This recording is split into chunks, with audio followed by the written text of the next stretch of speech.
So Manchester United beat Fulham 2-1.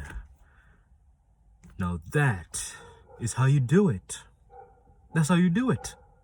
Look, Fulham gave us a tough game as expected, and they were pressing us in the first 15 minutes.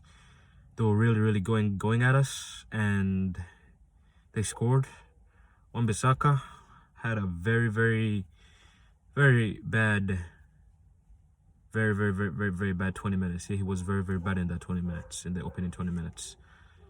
But then Bruno Fernandes hits the bar, 1-2 with Fred, whips the cross in, goalkeeper makes a mistake, and then Cavani puts it away. Or is a danger in the box, or a right place, right time. Oh my goodness. Now, we're in the second half. Fulham gave us a really tough game. They really did. And in the second half, they had the possession, the majority of the possession, and we were trying to break them down. People have to understand, right? We were never gonna beat Fulham 3-0, 4-0. No, they're a very well organized team. They keep their shape. They press you, all right. And when they get their chance, they go forward. Ruben Loftus-Cheek was causing us a lot of problems. He was Fulham's best player, and he could have scored if it wasn't for David De Gea. But yeah, Paul Pogba. Oh my goodness. That was brilliant. He has been on form ever since all the news, all of that crap with his agent. He's been on fire. He's been on fire. And anyone who has a Pogba agenda, drop it. You have to appreciate these performances, okay? If he leaves, fine, cool. But these performances are important to see where we are at the end of the season. All right? Oh, it was such a brilliant goal, and it was towards the end. It was very nerve-wracking. Like literally, Bailey almost scored an own goal, and my heart was in my mouth. I was about to throw up, and I was like, oh my goodness, how lucky can you be? But actually, we should have been up by 3 goals, to be honest, because there was a penalty in the first few minutes after Fulham scored. There was a penalty on Fred. Like, come on, like how the heck can you not give that? It was a blatant penalty. Literally, if you look back, that was a penalty. VAR, he didn't even go check the monitor. Like seriously, come on. Gotta be consistent here. If you're not sure, go check it. But I'm sorry, but that for me, that was a penalty. That was a penalty. All right, that was a penalty. Anyway, at least we got the 3 points, but that could have been really a big talking point. And yeah, Manchester United get the 3 points, back on top. We're still in the title race. All right, it's very interesting. We're about to get in 20 games in. We have a game against Sheffield United. Again, another big game, because in these games you're always gonna slip up. Because guys, you have to understand, against relegation, like teams that are in danger of getting relegated, they always put up a harder fight than teams that are in the top 10, in the mid table. They always put up a hard fight because they need the points. You have to understand, they need the points. Now, it shouldn't be that different. We need to win against Sheffield United. You know, the interesting thing is Bruno Fernandes. He had a good performance. It wasn't that like he could have gotten an assist. But yeah, you know, it's really important to have 2 creators in the team. All right, because if you want to win trophies, you need at least two creative midfielders. All right, and you need players that step up. A lot of players, a lot of match winners, and Manchester United have a lot of match winners. Marcus Rashford, Bruno Fernandes, Paul Pogba, Anthony Martial, if he's on form, Edison Cavani. That's 5 match winners. That is very, very important.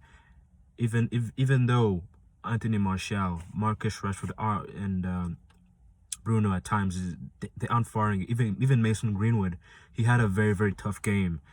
He wasn't really that good, he wasn't really that good. But the thing is, he's not getting the chances. I'm not seeing him getting the chances. He's not getting the space, which was expected against Fulham. He wasn't getting a space to get his shot off, because I know Mason has he's dangerous when he gets in that box. When he gets to that box and he has a little bit of tiny space, he will punish you.